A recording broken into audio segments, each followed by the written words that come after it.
जमात पंजुम scholarship के ज़हनी आजमाइश के आज के वीडियो में मैं आपका खैर मकदम करता हूँ।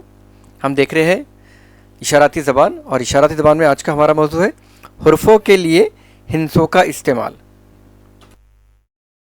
याद रहे कि हमने अभी तक ज़हनी आजमाइश के कुल 9 असबाक मुकम्मल कर लिए हैं।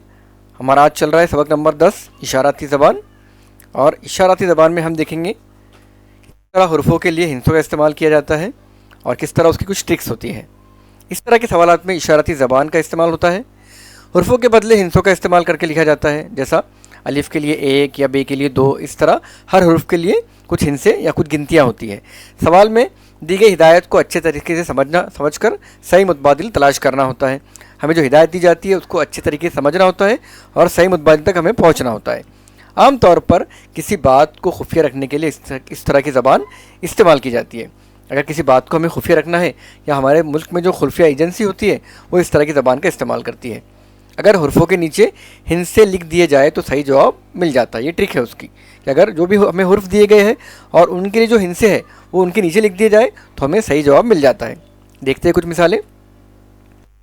एक इशाराती ज़बान में अहमद बराबर 1 2 3 4, अमजद बराबर 1 3 5 4 और माजिद बराबर 3 1 5 4 हो तो जुदा को किस तरह लिखेंगे। तो हमें जुदा जो है उसे किस तरह लिखना है, देखते हैं इसकी वजाहत।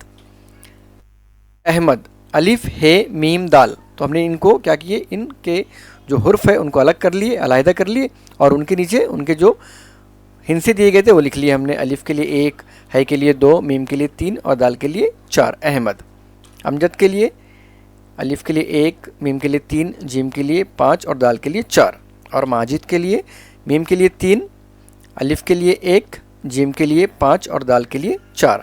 इस तरह के हमें दिए गए थे। अब जुदा किस तरह लिखेंगे, तो आप देखेंगे जुदा में पहले आता है जीम। देखिए जीम, यहाँ भी जीम है, अमजद में और माजिद में भी जीम है। जीम के लिए क्या यूज़ करें, हमने 5, तो यहाँ भी जीम के लिए हमने 5 ले लिए।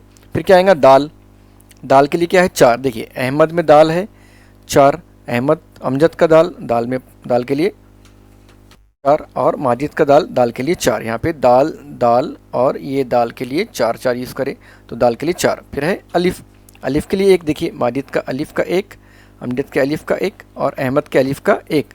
इस तरह ये हो गया जीम दाल अलिफ़ जुदा 5 4 1। 5 4 1 कहाँ है हमारे ऑप्शन में, देखिए ऑप्शन नंबर 1 ही है, 5 4 1। कन्फ्यूजन के लिए यहाँ भी दिया गया है 1 4 5, ये उल्टा है। अगर आप यहाँ देखेंगे उसकी सीक्वेंस या तरतीब, तो तरतीब के लिहाज से हमारा ऑप्शन नंबर 1 सही है। अगर यहाँ पे थोड़ी हड़बड़ाहट हो गई तो हमारा ऑप्शन गलत हो सकता है। तो ऑप्शन नंबर 1 का दायरा अच्छे तरीके से फिल करेंगे। एक और सवाल देखेंगे।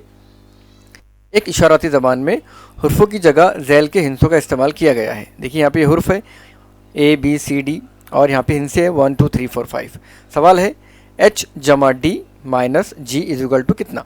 H कहाँ पे है, देखिए H बराबर है 8, ठीक है। यहाँ पे हम H की जगह 8 रखेंगे, उसमें जमा करेंगे D कितना है, D है 4 और उसमें तफरीक करेंगे G कितना है 7। देखते हैं वजाहत में। देखिए हमने क्या किए, H के बदले 8 लिए क्योंकि हमें यहाँ पे 8 दिया गया था। D के बदले क्या लिए हमने 4 लिए क्योंकि 4 यहाँ दिया गया है, और तफरीक का तफरीक लिखे और G के बदले 7 लिखे। अब इन्हें तरतीब से हल कर लेंगे। 8 जमा 4 12, 12 तफरीक 7, 12 में 7 के बचे 5। अब 5 के लिए कौन सा हिंसा है, 5 के लिए देखिए हुर्फ़ है ई हमारे ऑप्शन में, यहाँ भी ऑप्शन नंबर 1 ही हमारा। 5 के लिए ई हुर्फ़ का इस्तेमाल किया गया है, तो ऑप्शन नंबर 1 का दायरा अच्छे तरीके से फिल करेंगे।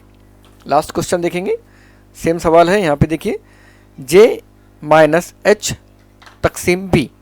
अभी J के लिए क्या है, J के लिए हिंसा है 10, उसमें तफरीक करना है H के लिए कौन सा हिंसा है 8 और उन्हें तकसीम करना है B से, तो B के लिए क्या है 2। इन्हें हम इस तरह लिख लेंगे, ठीक है। अब हम क्या करेंगे, बोर्ड मास का रूल यूज़ करेंगे। बोर्ड मास हमने पढ़े हैं, बोर्ड मास में पहले तकसीम का अमल होता है। तो यहाँ पे 8 को तकसीम करेंगे 2 से, तो क्या मिलेगा हमें 4 मिलेगा। 2 चौक 8, 10 का 10 जैसा कि वैसे रहेगा, और तफरीक का तफरीक। अब 10 में से 4 चलेगा, कितने बचे 6। अब 6 हिंसे के लिए कौन सा हुर्फ़ इस्तेमाल करें, 6 के लिए F इस्तेमाल करें। F हमारे ऑप्शन में ऑप्शन नंबर 3 है, इसलिए हम ऑप्शन नंबर 3 का दायरा अच्छे तरीके से फिल करेंगे। इस तरह की और भी कुछ मिसालें हैं जो डिस्क्रिप्शन में टेस्ट की लिंक में दी गई है, आप वहाँ के जाइए, उसकी मशक कीजिए, और मिलेंगे इंशाल्लाह अगले वीडियो में। अस्सलाम वालेकुम व रहमतुल्लाहि व बरकातुहू।